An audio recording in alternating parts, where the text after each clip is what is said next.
Hello, my name is Paul Gardiner. I'm Head of Policy with the Combined Heat and Power Association, and I'd like to take a few minutes of your time to cover the issues facing the combined heat and power industry in the UK at the present time. When it comes to energy, we in the UK have three issues to face: climate change, security of supply, and affordability. On any particular day, one of these may appear to be more important than the other two, but actually they all have to be considered, confronted and dealt with.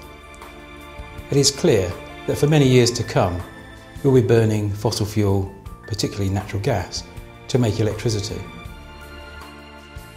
It is also clear that for many years to come we in the UK will be burning fossil fuel to produce heat for our homes, for our factories and for our industry. The government's Renewable Energy Strategy paper suggests that natural gas will comprise 42% of electricity generation by 2020. Whenever we burn fuel to make electricity, we throw away between half and 2/3 of all the energy as waste heat. This cannot continue. Whenever we burn fuel to make heat for industry, we miss the opportunity to make electricity first. This also should not continue. A technique that has been around for a long time to maximise the amounts of energy we extract from all fuels that we burn, whether that's fossil fuel or renewable fuel, is combined heat and power.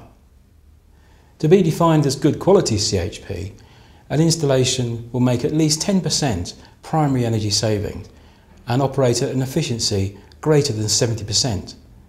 This compares with the efficiency of an ordinary power station of between 35 and 50%. Despite wasting fuel, a conventional gas-fired power station is quick and easy to build, and the operators only have to worry about two markets: the gas market, where they buy their fuel, and the electricity market, where they sell their output. To make fuel go further, at least 10% further, the rational solution would be to build a combined heat and power plant, where the heat is used either in an industrial process or in a district heating scheme.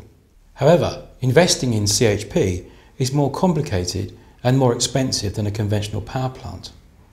This means that firstly, the returns must be higher to cover the additional costs, and secondly, the investment risks are higher for a CHP than a power station because of the additional risks associated with the heat sales contract.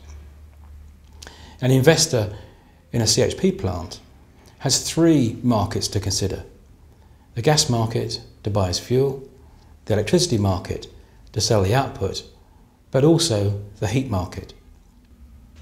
Usually, an investor looks at risks versus reward. If a project is in his core business and represents a low risk, then he's likely to accept a low rate of return. If, however, the investor considers the risks to be higher, then he'll require a higher rate of return before the project can proceed.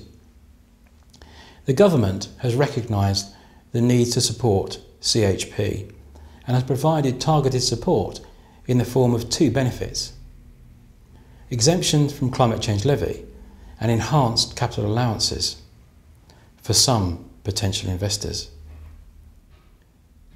We estimate that climate change levy exemption increases the rate of return by between 3 and 5 percentage points. We also estimate that the application of enhanced capital allowances increases the internal rate of return of a project by 1 or 2 percentage points. This support can be achieved relatively cheaply. The UK government has an acceptable benchmark of around £45 per tonne of CO2.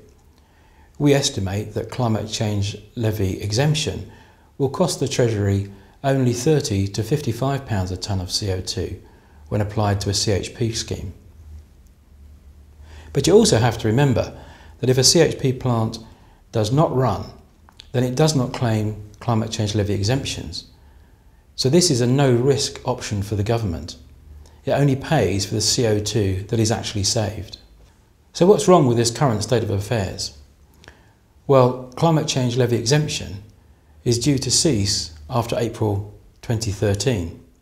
So just at a time when the UK needs more investment in electrical generation capacity, just at a time when we need to be saving more energy, just at a time when we need to be saving more fuel, support for combined heat and power will cease. And in addition, enhanced capital allowances are not currently available to utility companies. And it's these companies, of course, that we look to make the very large investments in our infrastructure. So how much CHP could be built if these incentives continued as we wish? The UK government report on the potential for CHP in UK suggests that 10.6 gigawatts of new electrical and 12.5 gigawatts of heat capacity could be built by 2015. Also, Greenpeace recently commissioned the consultants Poiri to look into this issue.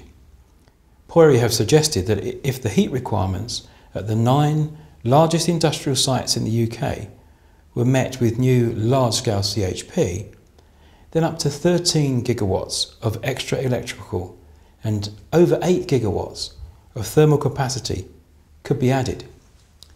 We estimate that there is a potential for saving 15 million tonnes a year of CO2 if CHP plants were built instead of conventional gas-fired power generation. We also estimate that 14 million tonnes of CO2 could be saved every year if all the possible district heating plants were built in the UK. However, companies, potential investors in CHP, need the certainty that these incentives, CCL exemption and enhanced capital allowances, will continue. If they get those assurances, then they could be building new CHP plants and saving CO2 within the next 2 to 3 years. We need to be building more CHP plants. The UK government has a target of 10 gigawatts of installed capacity by 2010, but so far we've only achieved about 60% of that level, and it's already 2009.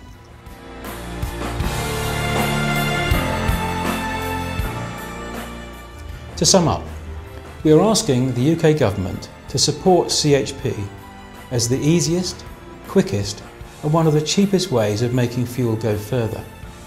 We are asking the UK government to make a statement, preferably in the March budget, that they will continue the climate change levy exemptions and they will provide enhanced capital allowances to all potential investors in CHP. We need to be doing this now. We need to be making our fuel go further.